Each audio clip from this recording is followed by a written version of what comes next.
Internet कम आ रहा है यार। मेरी आवाज आ रही है बच्चों को? आज नहीं सही से। वीडियो पॉज हो रही है। Video break, voice sir break हो रही आपके है। हम्म, हाँ हाँ, एक मिनट ये एक मिनट बच्चे, अभी ठीक हो जाएगा।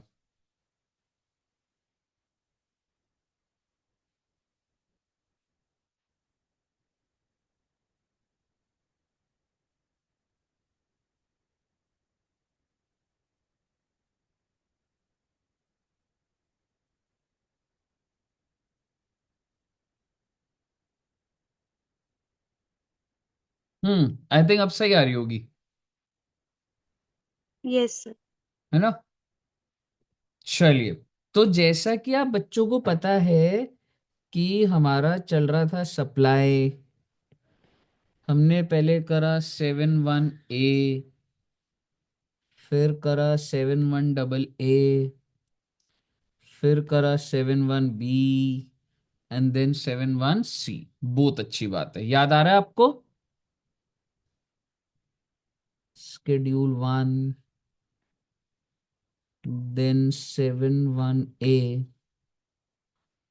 शेड्यूल 2, एंड देन 7 सबसेक्शन 2 में आज मैं आपके साथ डिस्कस करूंगा शेड्यूल 3। ध्यान आ गया बच्चे, फ्रेमिंग कैसे दी?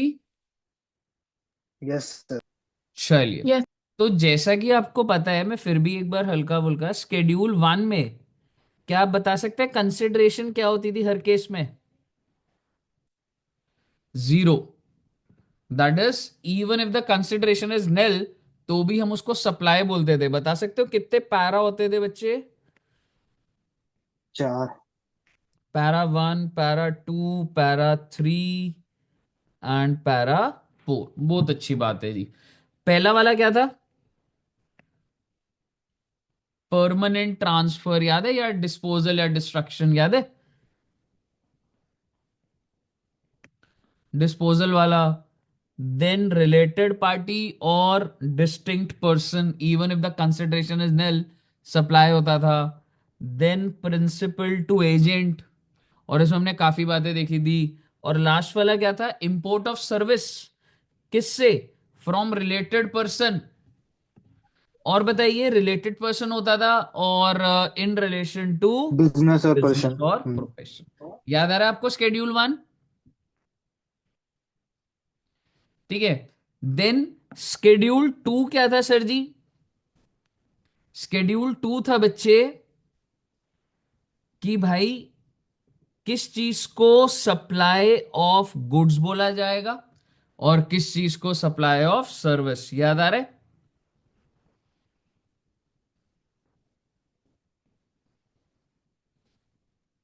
सर, जो आपके नोट्स में स्केड्यूल 2 का लिखा है वो लिखना है पूरा। हाँ जी, वो सारा आप अपना मॉड्यूल, उसमें जो लिखना है बिल्कुल लिखना है। मॉड्यूल से देख देख के आप वो पॉइंट्स को अपडेट कर दीजिए। अगर कोई एक दो मिसिंग हो तो वो आपको लिखने होंगे उसमें। ठीक है बच्चे? सुनाओ, लेट्स बिगिन।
ग्रुप का पासवर्ड क्या है यार?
एक मिनट यार, एक मिनट रुकना बच्चों।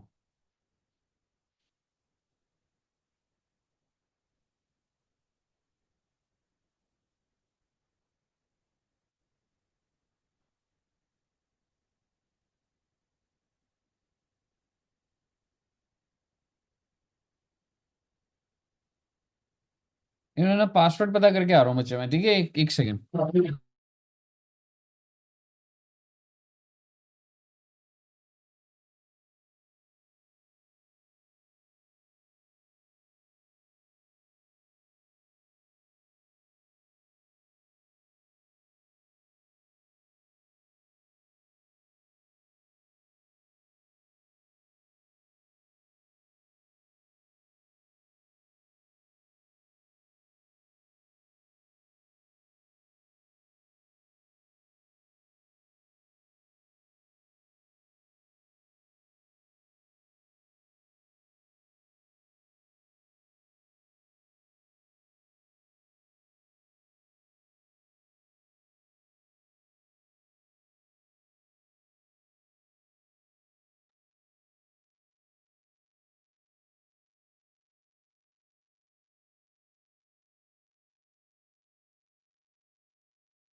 ये साहब।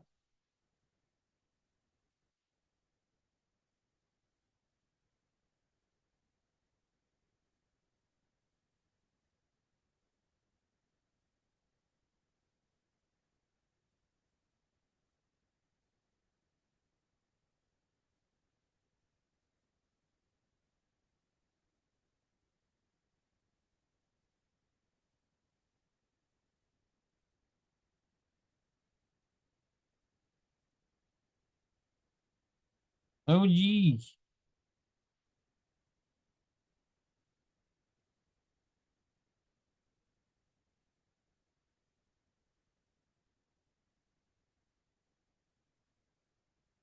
हम्म। आपको याद है बच्चे, एक हम इस पॉइंट पर थे, अग्रीइंग टू द ऑब्लिगेशन, याद है कुछ ये? हाँ। आवाज आ रही है बच्चों को? Yes sir. हम्म। ठीक है ना, agreeing to the obligation to refrain. फिर दूसरा था from an act or to tolerate an act. और दूसरा और टू डू एन एक्ट। और आप देखोगे कि इसमें यही लिखा हुआ है। एक बार इसको रीड कर दो सिर्फ एक बार, ये वाला।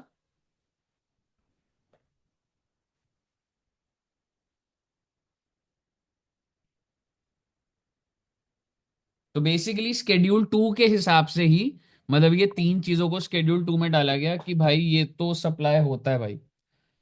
ठीक है ना, एक बार देखो इसको।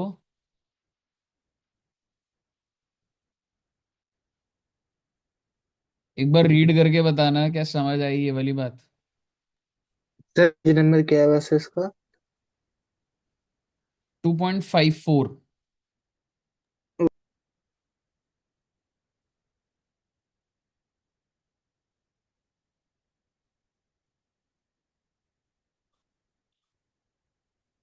हम्म। पढ़ा एक बार ये, agreeing to refrain, to tolerate an act or to do an act। ठीक है। अब refrain के अंदर एग्जाम्पल क्या दिए?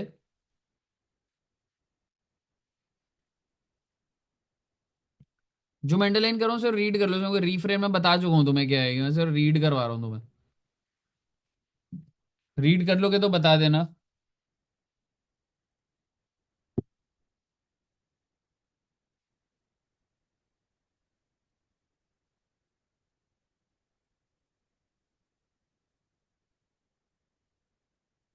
हम्म। बोलिए ना। हो गया सर। कूल। ओके। एग्जाम्पल पढ़ सकते हैं। ये वही वाला है, वो इतने फ्लोर है और वो है, वो चीज है। ठीक है ना, वो चीज है। टॉलरेट का भी इसके बाद।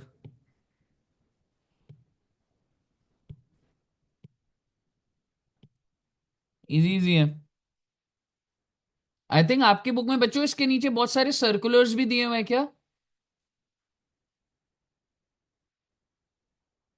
मतलब ठीक है, अभी चेक वेक मत करो, छोड़ो उसको, मतलब लेटेस्ट वाले में नहीं है तो सिर्फ इतना ही देखना है बस, इनके मतलब ही देखना है बस।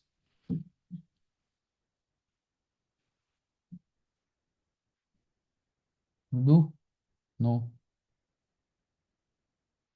नो। नो। नहीं करना चाहिए। लग जाएगी रुको, वो नहीं नहीं करना चाहिए। ठीक?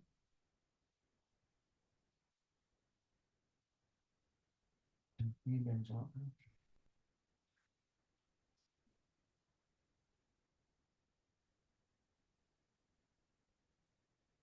हाँ जी बच्चा।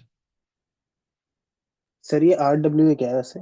रेजिडेंट वेलफेयर एसोसिएशन है, जैसे अच्छा। आरडब्ल्यूए का वो होता है ना, कॉलोनी के वो जो आरडब्ल्यूएज होते हैं, समझ रहे? ठीक है सर, समझ गया। हाँ जी। पढ़ लिए बच्चों? Yes sir.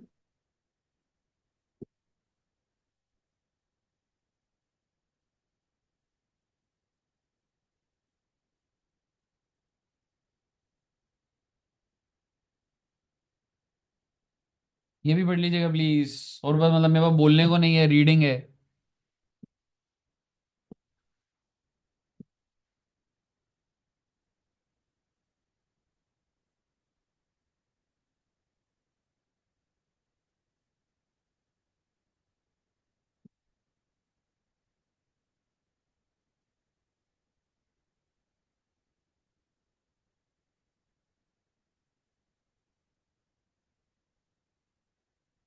पढ़ लिया? ए बोलू रे।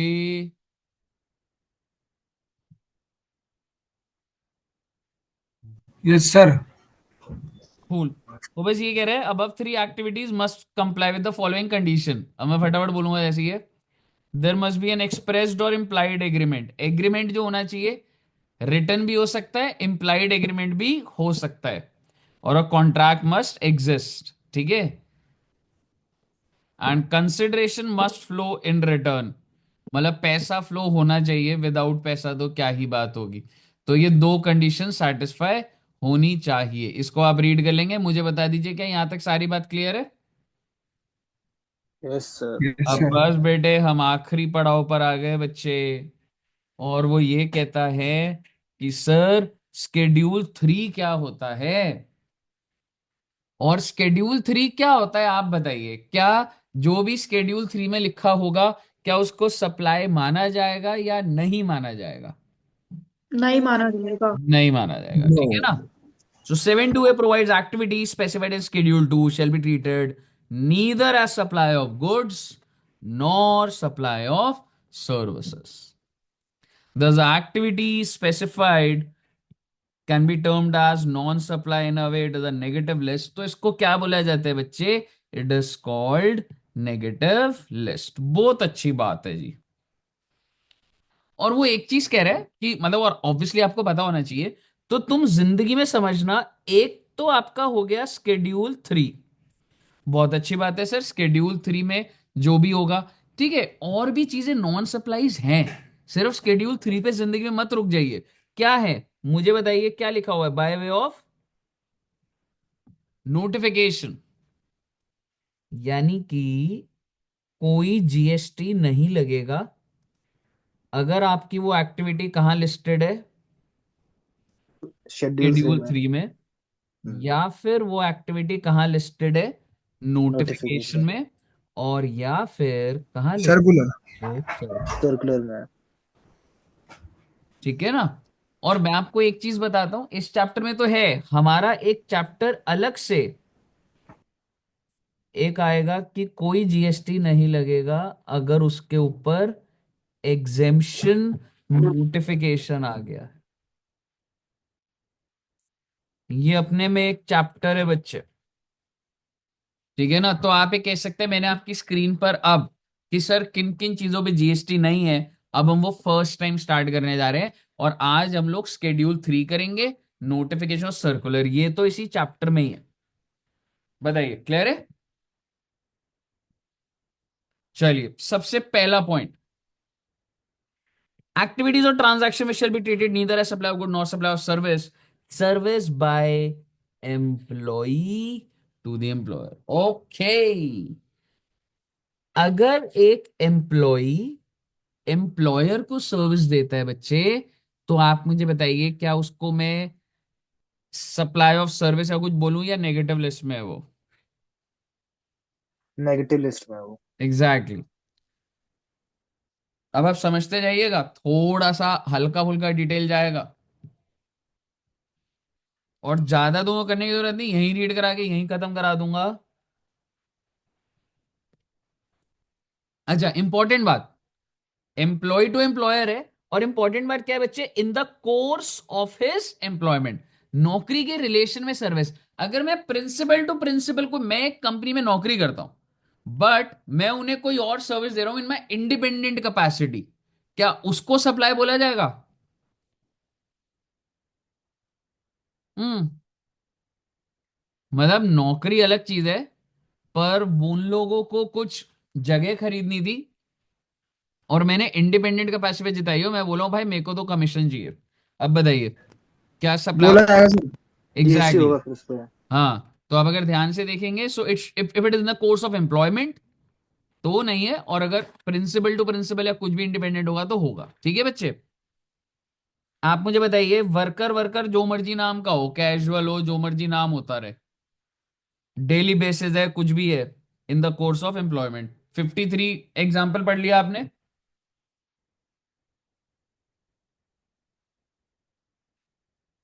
हम्म। यस सर, पढ़ लिया। Yes sir. 54 भी पढ़ लीजिए please.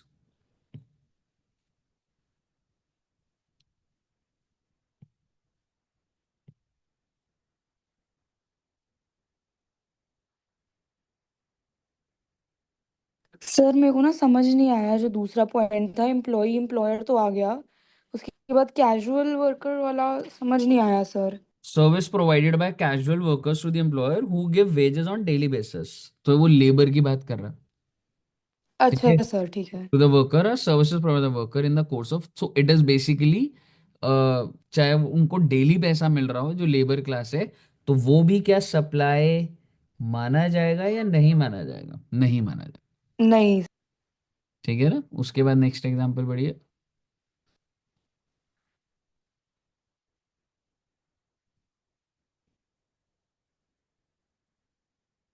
If the service is outside the ambit of employment then it would be called as supply. ठीक है ना?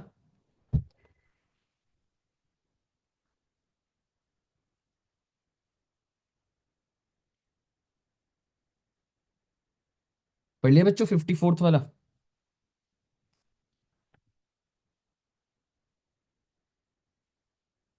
Yes sir. कूल। 55 ये वाला देखिएगा, प्रिंसिपल टू प्रिंसिपल है जी, are not service provided in the course of employment.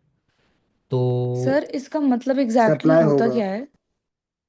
किस चीज का? Principal to principal. इंडिपेंडेंट, मैं आपके यहाँ नौकरी कर रहा हूँ इसलिए नहीं कर रहा, ये वाला काम आउटसाइड में स्कोप है। आपको एक बहुत बड़ी जगह आप मॉल ले रहे हैं, मैं आपको अगर वो दिला रहा हूँ, आपको क्या लग रहा है मैं उस सैलरी के अंदर मैं बोलूंगा कोई नहीं sir, I will get your deal done, but मेरा उसमें अपना कमीशन होगा। Okay sir.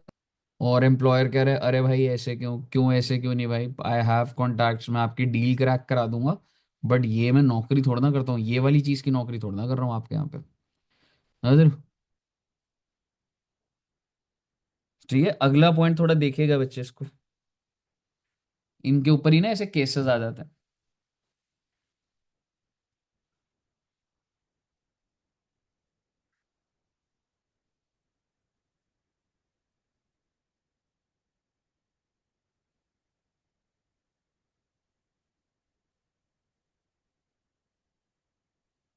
मैं एक एम्प्लॉय को पैसे दे रहा हूँ, सुन भाई तू उस कंपनी में मत जाइयो, अब आप बताइए इसको सप्लाई माना जा रहा है नहीं माना जा रहा?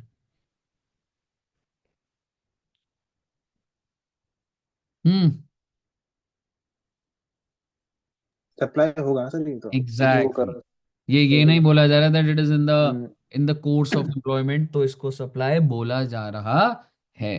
कहिए साहब जी, क्लियर है सबको? सर इसका यही पॉइंट है ना कि अगर कोर्स ऑफ बिजनेस के अंडर है तो फिर सप्लाई कंसिडर करेगा, बट सिंस इन सबको कोर्स ऑफ बिजनेस के अंडर ही नहीं कंसिडर करते हैं इसलिए सप्लाई है। नहीं नहीं नहीं, कोर्स ऑफ बिजनेस नहीं, the thing is in the course of employment. हाँ sorry sorry, course of employment. If it in the course of employment तो सप्लाई नहीं है, if it is outside the course of employment तो supply है। Okay. ठीक है जी, ठीक है बच्चे। नेक्स्ट देखिए, service provided by court or tribunal, तो इसको सप्लाई नहीं बोला गया है। Court include district, high court, कोई भी सर्विस वो दे रहा है, मुझे उसके अंदर नहीं जाना ना, हमें कोई ऐसा कुछ जाना है। ठीक है, कोर्ट और tribunals, high court, supreme court जो भी सर्विस दे रहे हैं तो उसको सप्लाई नहीं बोला गया। Then functions performed by member of parliament, MPs, member of state legislature, क्योंकि ये लोग का ना, ये एम्प्लॉयज नहीं होते बच्चे, मतलब इनकी अपनी प्रोफेशनल फीस होती है, कुछ होती है, ठीक है। तो member of panchayat, member of municipalities, other authorities, duties perform by any person hold any post in person of constitution, constitution के तहत उसकी कोई पोजीशन है, वो सर्विस दे रहा है, उसको पैसे मिल रहे हैं, तो भाई you are outside the scope of, I mean आप शेड्यूल 3 में है, आपको जीएसटी चार्ज नहीं करना। President of India, vice president of India, prime minister of India, governor, जैसे एग्जाम्पल ले लीजिए, मान लीजिए जो प्राइम मिनिस्टर है, सपोज करिए अभी अगले इलेक्शन होंगे और मान लो केजरीवाल जी प्राइम मिनिस्टर बनेंगे, तो आप मुझे बताइए, क्या उनको ऐसा सोच जीएसटी भी चार्ज कैसे करना लेते होगा? हो सर आप? हाँ जी। ऐसा सोच भी कैसे लेते हो आप?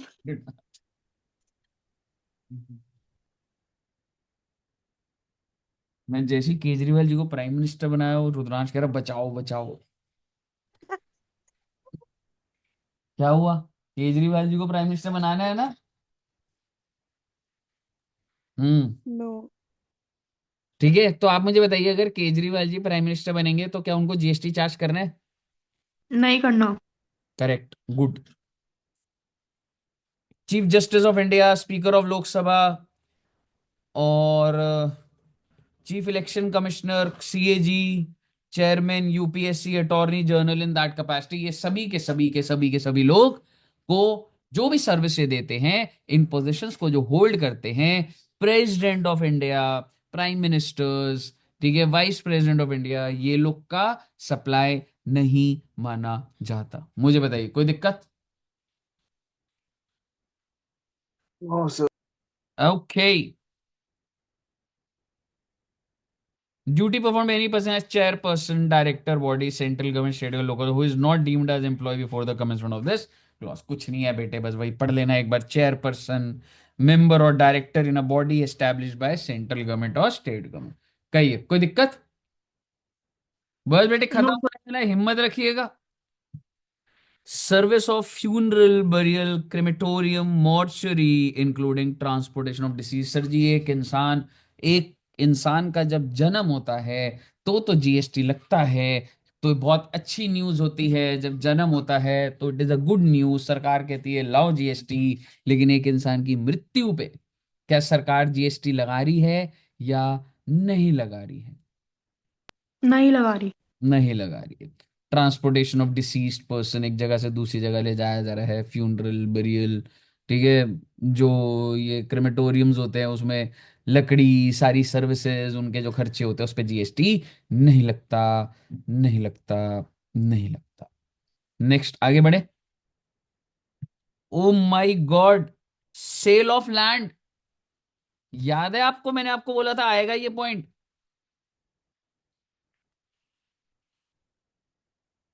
ठीक है, और वो क्या लिख रहा है कि sale of land, sale of building negative list में है। वेरी गुड, नेगेटिव लिस्ट में होना ही चाहिए था, लेकिन अगर आप इसकी कंसिडरेशन थोड़ी थोड़ी खुद लेते जा रहे हैं बनाने के साथ तो नहीं होगा। लेकिन अगर आफ्टर कंप्लीशन सर्टिफिकेट सारा कंसिडरेशन ले रहे हैं तो सेल का, तो ये शेड्यूल 3 में आ जाएगा। क्या आपको याद आ रही है वाली बात?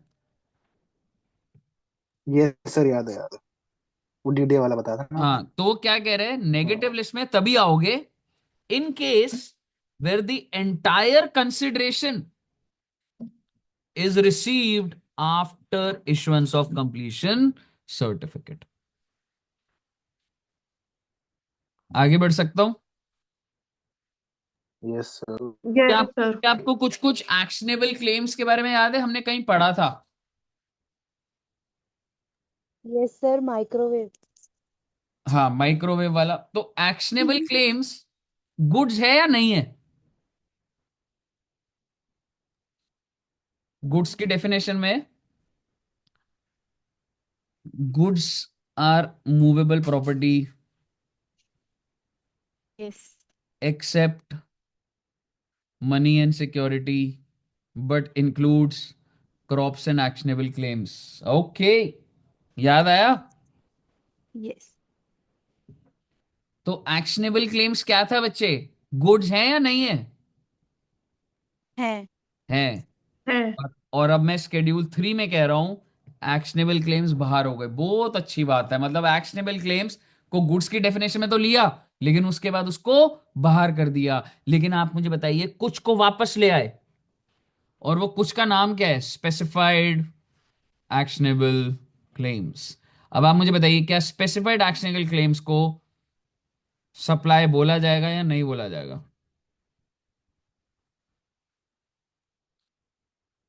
ये बोलो रे। बोला जाएगा। हाँ। बोला जाएगा। तो एक्शनेबल क्लेम्स में चीजें बाहर तो हो गई, लेकिन कौन सी चीजें बाहर नहीं हुई? Other than specified actionable claims. तो स्केड्यूल 3 में ये अदर देन, मतलब ये तो बाहर हो गए ना स्केड्यूल 3 से। अब सवाल ये है, now the question arise, what are the specified actionable claims? Specific actionable claim means actionable claims involved in any of the betting, casinos, gaming, horse riding, horse racing, lottery, online gaming. ठीक है, और online gaming का मतलब दे रखा है winning expectation. वो जो आप जैसे गेमिंग जोन होता है ना, तो वो बस आपको नॉर्मल रीड करना है। आपको ऐसे इसमें नहीं समझना कि कैसे पेमेंट हो रही है, क्या हो रही है। जैसे कोई बच्चे ने खेला, उसके अंदर क्या नाम होता था गेम का? कौन सा था? क्रिकेट का भी होता था। Dream eleven. स्पिनी, हाँ, ड्रीम इलेवन, एग्जैक्टली। ठीक है ना? तो बेसिकली ड्रीम इलेवन हो गया जैसे। तो भाई ये सब चीजें एक्शनेबल क्लेम्स होते हैं, मान लो। तो आप मुझे बताइए, इसको सप्लाई बोला जा रहा है नहीं बोला जा रहा है? नहीं बोला जा रहा। नहीं नहीं नहीं, एक मिनट एक मिनट एक मिनट। शेड्यूल 3 में एक्शनेबल क्लेम्स लिखा गया है। पहले मैं सिर्फ एक्शनेबल क्लेम्स की बात कर रहा हूं। इसका मतलब क्या है? Actionable claims is outside GST या inside GST? Outside. Outside GST. लेकिन एक्शनेबल क्लेम्स के आगे क्या लिख दिया है? एक्सेप्ट। यानी कि जो एक्सेप्ट में होगा, आप मुझे बताइए, क्या वो स्केड्यूल 3 में आया या स्केड्यूल 3 में आया ही नहीं? नहीं आया। स्केड्यूल नहीं 3 में। आया। नहीं आया ना? समझ आ गया ना आपको? सप्लाई स्केड्यूल है। 3 में सारे एक्शनेबल क्लेम्स है, बट कौन कौन से नहीं है? Except these. स्पेसिफाइड। कहिए साहब जी, क्लियर है? Yes sir. Yes sir. बस सर आपको सर मतलब हुआ ना कि बेटिंग, कसिनो, गैम्बलिंग ये सब है सप्लाई। बिल्कुल सप्लाई।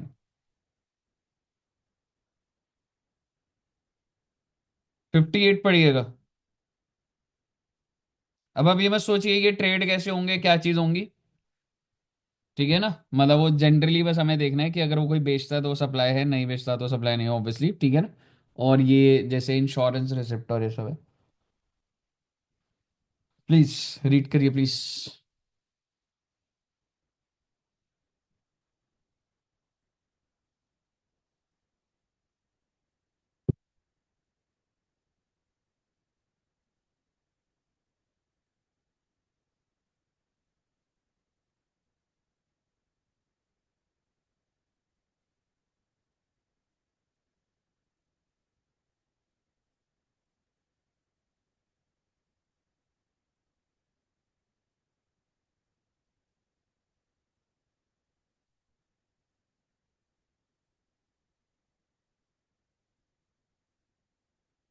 पढ़ लिया बच्चे?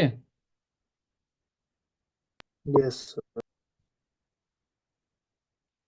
तो स्केड्यूल 3 तो इतना ही था जी। पेपर में आ जाता है कि स्केड्यूल 3 के कोई भी 3 आइटम्स लिख दीजिए, ऐसे भी आ जाता। ठीक है।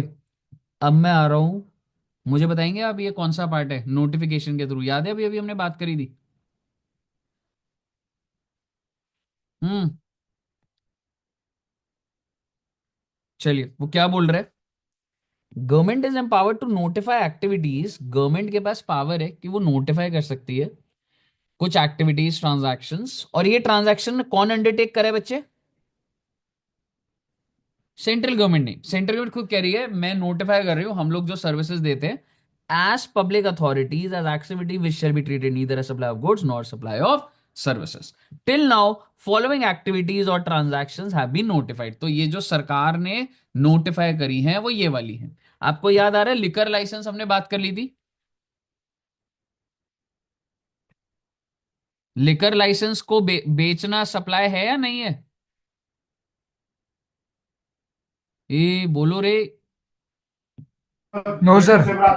नहीं है। है उस पे। महाशिवरात्रि को 26 तारीख को ला। सप्लाई नहीं होता वो, ठीक है। देन उसके बाद activities in relation to panchayat या म्युनिसिपैलिटी। जो भी पंचायत या म्युनिसिपैलिटी फंक्शंस करते हैं किसी आर्टिकल के तहत, हमें नहीं जाना उस आर्टिकल में, पर हमें याद रखना है service by way on activity in relation to function interested to panchayat और म्युनिसिपैलिटी। और कौन से आर्टिकल के तहत ये क्या सर्विस दे रहे हैं मुझे नहीं घुसना उसमें। 243G, 243W मुझे नहीं जाना उसके अंदर। Are treated as neither a supply of goods not supply of services. Last point, supplies carried by way of circular. और फिर आपका सारा का सारा का सारा का सारा खत्म। फिर तो हमारा कंपोजिट एंड मिक्स सप्लाई है। एक बात बताइए, जब एक ट्रक है, ठीक है, वो from location A to location B जा रहा है, ट्रक वाले का काम है। मान लो मेरा ट्रक का काम है और मेरा दिल्ली में भी ऑफिस है, ठीक है, और मेरा यूपी में भी ऑफिस है। तो भाई बहुत सारी ट्रक्स चलती हैं जो चलती रहती हैं, यूपी जाती हैं फिर यूपी से वापस आ जाती हैं। और मेरा ये भी रजिस्टर्ड प्लेस है, ये भी रजिस्टर्ड है। तो आप मुझे बताइए क्या ये जो ट्रक है इसको भी सप्लाई मान लूं क्या? जैसे मैंने आपको बताया था कपड़े एक दुकान से दूसरी दुकान जा रहे हैं, ऐसी ट्रक भी तो गुड्स ही है ना। वो भी तो मेरी एक दुकान से दूसरी दुकान जा रहे हैं ना, चाहे उनके अंदर गुड्स है, पर ट्रक अपने में भी तो एक गुड्स है। तो इसके ऊपर भी क्लैरिफिकेशन आई कि भाई inter state movement of various sir हमने तो इसमें भी ये किया था कि अगर इंटरस्टेट सप्लाई है, मोड। मतलब अगर शॉप 1 टू शॉप 2, तो उसको तो सप्लाई कंसिडर करा जाता था। बिल्कुल बिल्कुल, but not in case of conveyance. अच्छा, ट्रक के में एक्सेप्शन आ गया। Exactly. So for these things, trains, buses, trucks, tankers, trailers, vessels, container, क्योंकि ये तो उड़ रहे हैं और दूसरी जगह जा रहे हैं, मैं बोलूँ सप्लाई हो गई फिर वापस आ रहे हैं फिर सप्लाई हो गई।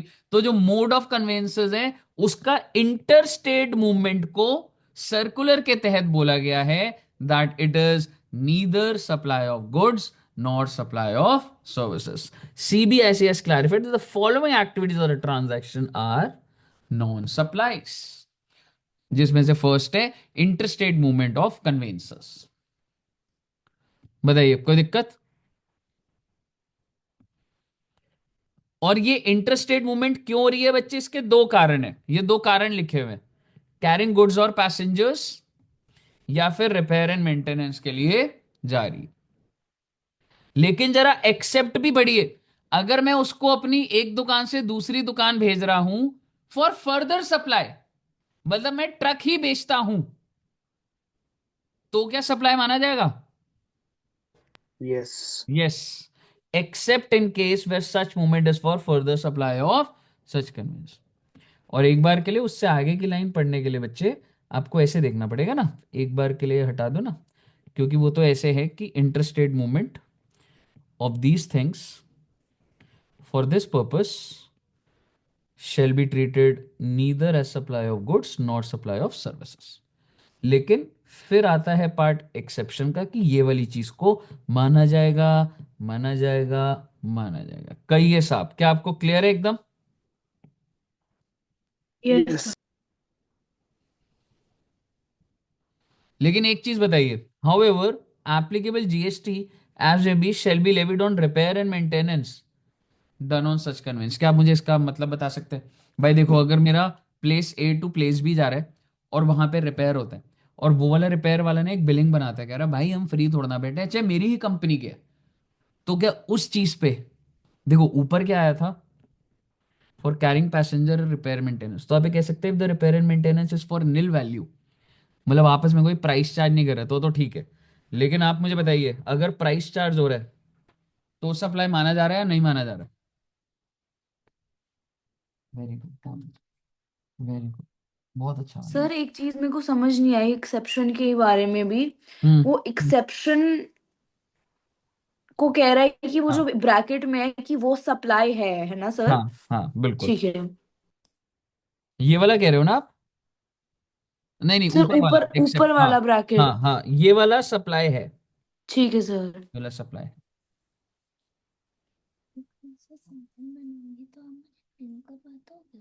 नहीं, अगर अच्छा बनेगा तो ही प्रिंट करवाऊंगा, ठीक है। हाँ, फ्रेम क्या करे कह रहे थे, नहीं, पहले अच्छा बनाओ ना, ठीक है। नहीं, फ्रेम फ्रेम तब कराऊंगा जब अच्छा बनाओगे आप। हाँ जी बच्चे, मुझे बताइए कोई दिक्कत? सर ये वाला मेंटेनेंस वाला समझा दोगे आप? मैडम रिपेयर एंड मेंटेनेंस के लिए ना, लाइक मेरे 1000 ट्रक चलते हैं, and for repair they go to UP, ठीक है। और यस सर। यूपी वाला जो मेरा प्रेमाइस है, दे चार्ज सम अमाउंट, ठीक है सर। ठीक है। तो बेसिकली क्या उसके ऊपर जीएसटी लग जाएगा? Yes sir. उस पे लग जाएगा, ठीक है ना। Shall be levy done on for such conveyance. Sir मतलब सर बेसिकली तुमको अगर मैं एक चीज बोलूँ ना, कहीं ना कहीं बस तुम ये समझना, इसमें अमाउंट का तो ऐसे नहीं लिखा हुआ, बट पेपर में बाय चांस आ गया, तो तुमको ये लेना है कि अगर सर इंटरस्टेट मूवमेंट रिपेयर के लिए हो रही है तो जीएसटी लगेगा, और अगर जस्ट गुड्स और पैसेंजर्स के लिए हो रही है तो जीएसटी नहीं लगेगा। इन चीजों से, सर हाँ जी, हाँ जी बोलिए।